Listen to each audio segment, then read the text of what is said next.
चलो दूसरा क्वेश्चन है 2026 यूनिट का।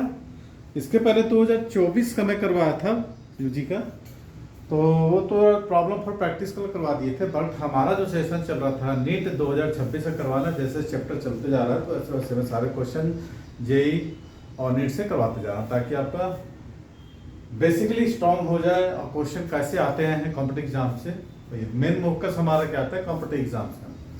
तो ये जो क्वेश्चन है, ये क्वेश्चन को ये जो टॉपिक है ये आप लोग क्लास 9th 8th में भी पढ़ते आए हैं, 9th 8th में। तो उसे से रिलेटेड तो थोड़ा सा बिल्कुल इजी क्वेश्चन है, डायरेक्ट आप बना सकते हैं इसमें, लेकिन इसको फार्मूला कैसे ड्राइव करना है, कैसे समझना है उसको मैं बताऊंगा। बोलता है एक cylindrical cork of uniform density floats in liquid of density over. तो सबसे पहले क्या करते हैं, हम एक कॉर्क है एक बर्तन में तैर रहा है, ऐसा बनाते हैं ना, ठीक है। चलो पूरा पढ़ लेते हैं, है ना। If the cork is depress slightly and replace it oxalate harmonically with a time period T.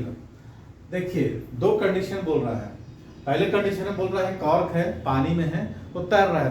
वो तैरता कब है, जब उसका वेट उसके बैलेंस फोर्स के बराबर हो जाएगा, तब तो होगा ना, दोनों होगा। एक भी ज्यादा रहा तो ये अंदर जाएगा या फिर ऊपर जाएगा। तो तैरता कब है, जब उसका बैलेंस फोर्स उसके वेट के mg के बराबर है। अब इसको क्या बोल रहा है, टाइम का t, if the same cork floats in another liquid of density ρ2, then the similar oscillation has time period t2 बोल रहा है। तो हमको दोनों का ratio of density find out करनी है, ठीक है। अब ध्यान दो कि ये आपका वाटर है, डेंसिटी ρ1 है।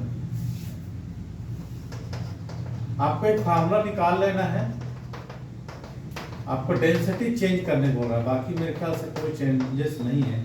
आप देख लीजिए ये एक कार्क है, ये इसका मान लो mg है, वेट ऑफ कार्क mg, और एक बैलेंस फोर्स ऊपर लग रहा है जो छोटे क्लास में आप। जब ये दोनों बराबर होगा mg = fb, ये कार्क एक जो कॉर्क है फ्लोट करेगा, करेगा नहीं, है ना। तो माने FB बैलेंस फोर्स और mg दोनों बराबर होगा। अगर यदि इससे आपको सिंपल हार्मोनिक मोशन करवाना है तो आपको इसको नीचे धक्का देना पड़ेगा। मान लीजिए आपने इसको क्या किया कि कुछ प्रेस्ड किया नीचे, और कार्क जो है ये इतना आया, यहां तक आगे समझ लो कार्क। तो आपने ये एक्स्ट्रा डिस्प्लेसमेंट कितना हुआ है, मान लो x एक्स्ट्रा डिस्प्लेसमेंट हुआ, तो एक्स्ट्रा वॉल्यूम भी क्या करेगा, अंदर जाएगा। मान लो आपने क्या किया है, आपने इसको प्रेस्ड किया है ऐसा,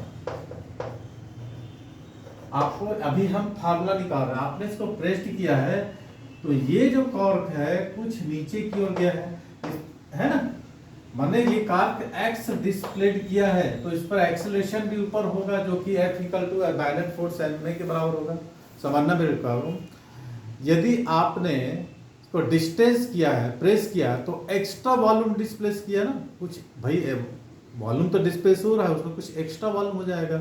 मान लो इसके 2 सेंटीमीटर था, 1 सेंटीमीटर इसका तो 3 सेंटीमीटर है, ठीक है। तो ये एक्स्ट्रा वॉल्यूम बैलेंस फोर्स में होगा कि नहीं।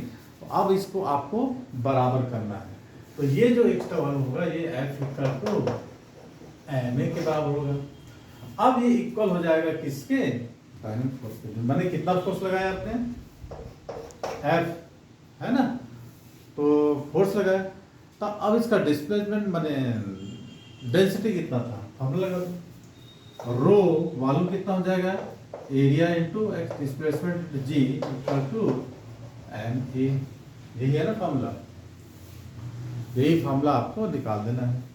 अब आपको इसमें पूछ क्या रहा है, डेंसिटी पूछ रहा है ना, तो आपको इसको ले लो, ये ऐप नहीं है ना, रो = ma/ax g, ऐसा